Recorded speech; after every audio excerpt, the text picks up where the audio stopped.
you please tell us a story? Yeah. Oh no, we back again this time. I got a story.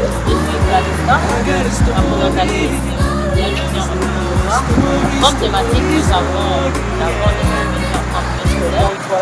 Nous aimerons donner votre avis par rapport à cette thématique. Qu'en pensez-vous de la vente des stupéfiants en milieu scolaire? On pourrait pas dire que la vente des stupéfiants en milieu scolaire c'est une bonne chose. Ce serait contraire à la normalité, je pense. Oui. C'est pas une très bonne chose de vendre des stupéfiants en milieu scolaire et d'en consommer d'ailleurs. Parce que je pense que ça a une incidence sur l'organisme, sur la manière de réfléchir des individus, etc. Et une incidence qui n'est pas forcément positive. Donc, pour ce qui est de qu'est-ce qui pousse les individus à vendre les stupéfiants en milieu scolaire, je pense que les raisons sont multiples. Oui. Les raisons sont multiples. Et on ne pourrait pas cantonner à une seule raison. On ne pourrait pas dire que voici la seule raison qui pousse les individus à vendre les stupéfiants. C'est peut-être l'oisiveté, c'est peut-être l'ennuyance, c'est peut-être le manque d'argent, il y en a. Très bien.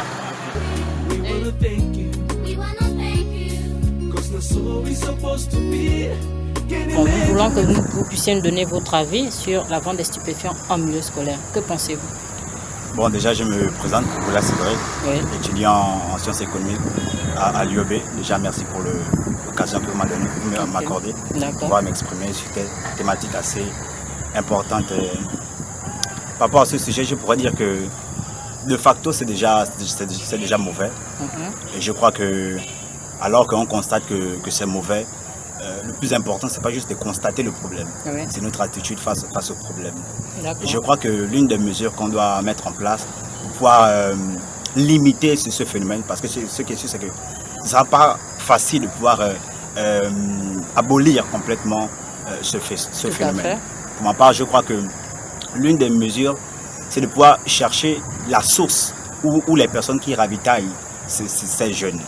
Et c'est à partir de ce point ou c'est à partir de là qu'on va pouvoir limiter ce phénomène. Et l'une des choses qu'on peut mettre en place, c'est de pouvoir conscientiser cette jeunesse qui consomme ces stupéfiants sur les dangers par rapport à ces stupéfiants.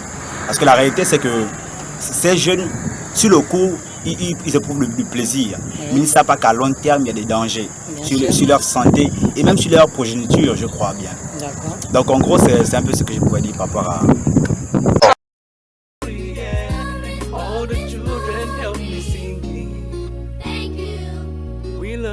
Je suis Clavisca, présentatrice de micro-trottoir d'Idéal Vision Production.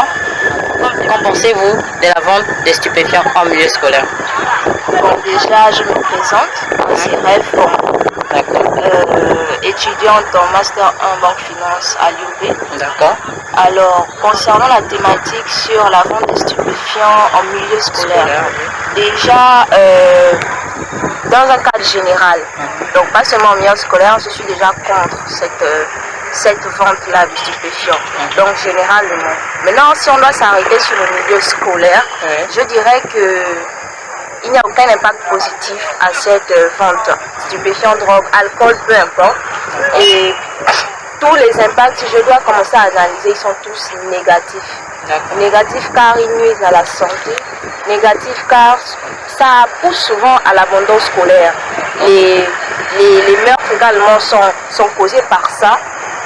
Des élèves qui ont été trop, qui ont pris des drogues avant des cours, qui se trouvent à poignarder leur ennemi, c'est souvent dû à cause de cette consommation, de stupéfiants. Donc, de facto, je suis pour une sensibilisation déjà par rapport à ce thème, parce que c'est quelque chose qui est répétitif, surtout au Gabon et en milieu scolaire. Thank you.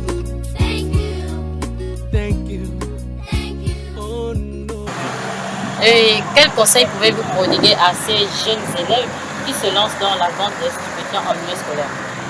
Quel conseil? Vendez tant qu'on ne vous attrape pas. Donc, pour vous les autorisez à vendre des stupéfiants en milieu scolaire? Déjà, on va dire que ça cause ça cause un dommage à un individu lorsque on va dire ça comment, je sais pas comment l'expliquer. Oui, oui. Mais ce que j'essaie de dire, c'est que et celui qui vend et celui qui consomme, tous les deux sont tout aussi coupables. S'il n'y a pas d'offre, il peut pas y avoir. S'il n'y a pas d'offre, il peut pas y avoir de demande. Oui. D'accord. On va dire ça comment. La demande l'offre satisfait nécessairement la demande. D'accord. Et si les gens ne consomment plus, il ne peut plus y avoir de stupéfiants sur le marché. Donc, je dis aux jeunes, vendez tant qu'on ne vous attrape pas. Parce que si on vous attrape, ça constitue un problème pour vous. Ok, merci encore de nous avoir donné votre avis. Bonne soirée. Bonne soirée aussi à vous. Merci. Yeah, yeah, yeah, yeah. Oh no. Ok, et quelles sont les raisons qui poussent ces jeunes élèves à se lancer dans la vente des stupéfiants en milieu scolaire? Bon, il peut y avoir de multiples raisons, parmi lesquelles la rémunération, donc le gain qui reçoit par rapport à la vente de ces stupéfiants. Et je crois que ceux qui en vendent ne se limitent pas juste à vendre, je crois qu'eux-mêmes aussi consomment. Donc non seulement ils reçoivent de l'argent par rapport à cette vente, mais eux aussi, en griffe, ils se mettent à l'aise en consommant ces stupéfiants. 12 years ago when we started dancing, imitating my Et quelles sont les raisons qui poussent à ces jeunes élèves de se pousser à la vente des stupéfiants en milieu scolaire? Bon, moi je me dis que c'est pour l'argent déjà. D'accord. Pour l'argent. Et bon, juste l'argent, ça peut être des conditions de vie aussi de ces personnes-là qui sont mauvaises et pour sortir de là, la seule chose qu'ils ont trouvé, c'est vendre ces stupéfiants. Donc je dirais la recherche de l'argent facile. Parce que c'est vraiment de l'argent facile.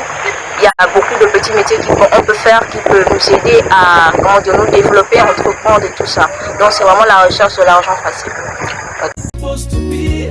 Can't imagine what your life could be without you.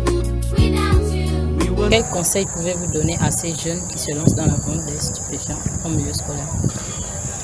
Je crois qu'ils doivent prendre conscience que non seulement c'est mal qu'ils font à leur propre vie, mais c'est aussi un double mal dans le sens où cela attaque négativement la vie des autres jeunes qui consomment ces stupéfiants.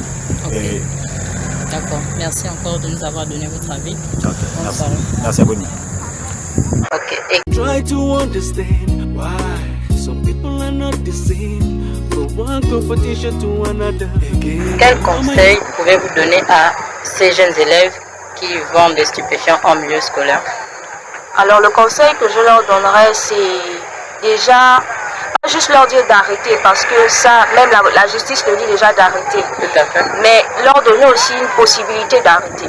Donc, leur donner cette envie d'entreprendre légalement.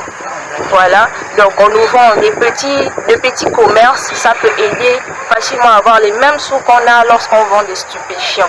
Donc je me dis que consommer déjà ces choses, ça nuit véritablement à notre santé.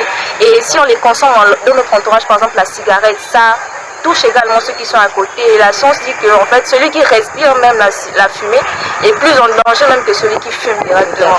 Donc il met non seulement en danger sa propre vie, mais ceux aussi qui sont à côté. Donc je dirais à ces personnes-là de laisser tomber déjà, comme tout le monde le dit, et d'ouvrir, de voir un peu plus loin que la facilité. Je dirais ça comme ça. Ok, merci encore de nous avoir donné votre avis sur cette thématique. Merci à vous. Ok.